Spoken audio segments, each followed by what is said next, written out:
नमस्कार, मी डॉक्टर अमोल बाळासाहेब भुसारे, मानसोपचार तज्ञ आहे.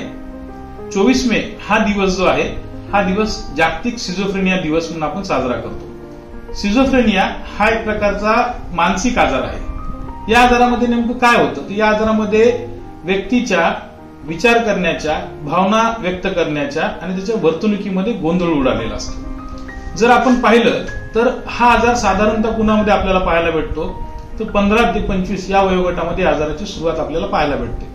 आपण जर पाहिलं तर पुरुषांमध्ये हा आजार कंपॅरेटिव्ह स्त्रियांच्या तुलनेमध्ये जास्त प्रमाणात आपल्याला पाहायला भेटतो. या आजाराचं नेमकं कारण काय, अजून खरं सांगायचं तर नेमकं कारण असं कुणालाही कळालेलं नाही.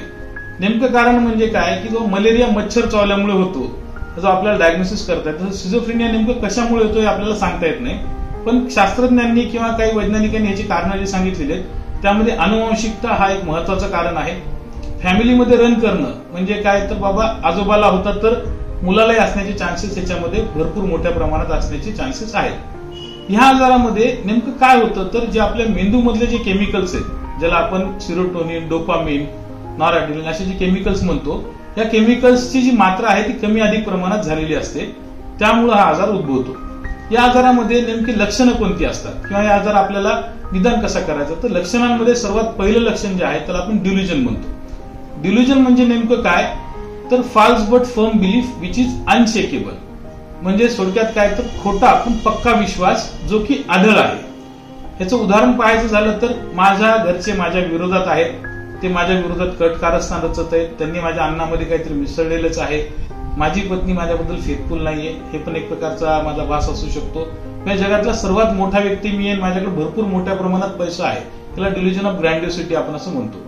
असं कुठल्याही प्रकारचा भ्रम जर व्यक्तीमध्ये असेल तर आपण डिल्युजन म्हणतो. त्याचबरोबर हॉल्युसिनेशन म्हणजे नेमकं काय, तर without any sensory stimulus if there is perception of something. म्हणजे थोडक्यात काय, तर कुठल्याही प्रकारचा सेन्सरी स्टिम्युलस नसताना तरी आपल्याला काहीतरी जाणीव होते किंवा आपल्याला जाणवतंय, याला आपण हॉल्युसिनेशन म्हणतो. आपली पंचज्ञानेंद्रिय आहेत, पंचज्ञानेंद्रियापैकी कानाचे हॉल्युसिनेशन, ज्याला आपण ऑडिटरी हॉल्युसिनेशन म्हणतो, म्हणजे कुठल्याही प्रकारचा आवाज नसताना मला काहीतरी ऐकायला येणं, याला आपण ऑडिटरी हॉल्युसिनेशन म्हणतो. माझ्या डोळ्यापुढे काही नसताना मला डोळ्यापुढे दिसणं, याला आपण व्हिज्युअल हॉल्युसिनेशन म्हणतो. त्याचप्रमाणे माझ्या त्वचेमध्ये काहीतरी किडे रेंगायलेत, याला आपण टॅक्टाइल हॉल्युसिनेशन म्हणतो. कुठल्याही प्रकारचा वास नसताना मला कसला तरी वास येणं, याला आपण ऑल्फॅक्टरी हॉल्युसिनेशन म्हणतो. आणि त्याचबरोबर ज्याला आपण गस्टेटरी हॉल्युसिनेशन, म्हणजे जिभेवर काही नसताना कसली तरी चव मला येते, हे याला आपण हॉल्युसिनेशन म्हणतो, गस्टेटरी. या कुठल्याही हॉल्युसिनेशन पैकी एक कुठल्याही हॉल्युसिनेशन सिझोफ्रेनियामध्ये असतं. नॉर्मली ऑडिटरी हॉल्युसिनेशन हे सिझोफ्रेनिया आजारामध्ये खूप कॉमन असतात, म्हणजे काही नसताना ऐकायला येणं हे खूप कॉमनली आपल्याला पाहायला भेटतं. त्याचबरोबर सिझोफ्रेनियामध्ये डिसऑर्गनाइज थॉट असतात. डिसऑर्गनाइज थॉट म्हणजे काय, की विसंगत विचार. विसंगत विचार म्हणजे नेमकं काय, ह्याचं उदाहरण जर पाहायचं झालं तर त्याचा रिअलिटीशी टच लॉस झालेला असतो. उदाहरणार्थ माझं वागणं किंवा माझं बोलणं हे कुणीतरी कंट्रोल करतंय, माझे विचार कुणीतरी चोरून घेते, अमेरिका माझी चोरून आयडिया घेते, किंवा माझं बोललेल्या गोष्टी अगोदरच घडत आहेत, मी विचार करतोय ते आता मला अगोदरच जाणीव होतीये. असा रिअलिटीशी टच नसलेला विचार, त्यालाच आपण डिसऑर्गनाइज थॉट म्हणतो. जर असे विचार असतील तर माणसाची वर्तणूकही बिघडेल, त्याला डिसऑर्गनाइज बिहेवियर म्हणतो.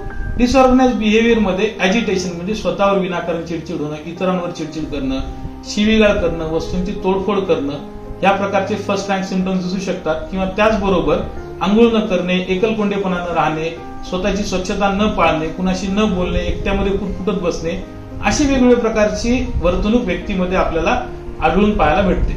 ही वर्तणूक किंवा वरीलपैकी जे 4 सांगितले, डिल्युजन, हॉल्युसिनेशन, डिसऑर्गनाइज थॉट आणि डिसऑर्गनाइज बिहेवियर, या 4 पैकी कुठलेही 2 सिम्पटम्स जर कंटिन्युअस 1 महिना असतील आणि मागील 6 महिन्याच्या काळात असतील तर आम्ही त्याला सिझोफ्रेनिया म्हणतो.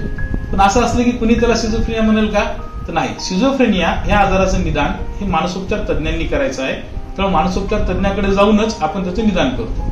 एखाद्या आजाराचं निदान करायचं म्हणलं की आपल्या डोक्यात पहिले येते की इन्व्हेस्टिगेशन कोणते करणार. लक्षात घ्या, सिझोफ्रेनिया आजारासाठी ऍज सच आम्ही कुठल्याही प्रकारचे इन्व्हेस्टिगेशन करून घेत नाही निदान करण्यासाठी. जर कोणत्या मानसोपचार तज्ञांनी निदान म्हणजे इन्व्हेस्टिगेशन सांगितलेच असतील तर इतर आजार त्याला नाहीयेत ते रूल आउट करण्यासाठी सांगितलेले असणार. आता निदान झालं, त्याचा उपचार कसा. लक्षात घ्या, सिझोफ्रेनिया या आजारावर निश्चित स्वरूपात उपचार उपलब्ध आहेत. फक्त या उपचारांची एक गोष्ट आहे की हे उपचार आपल्याला दीर्घकालीन घ्यावे लागतात.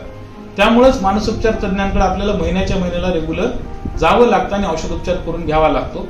तर आजच्या दिवशी मी आपणा सर्वांना सांगेल की सिझोफ्रेनिया या आजाराबद्दल आपण जनजागृती करूया आणि लोकांमधल्या या आजाराबद्दल असलेल्या वेगवेगळ्या मिसकन्सेप्शन किंवा वेगवेगळ्या समज आणि गैरसमजाबद्दल आपण दूर निर्माण करूया. एवढंच सांगून मी माझं बोलणं थांबवतो. धन्यवाद.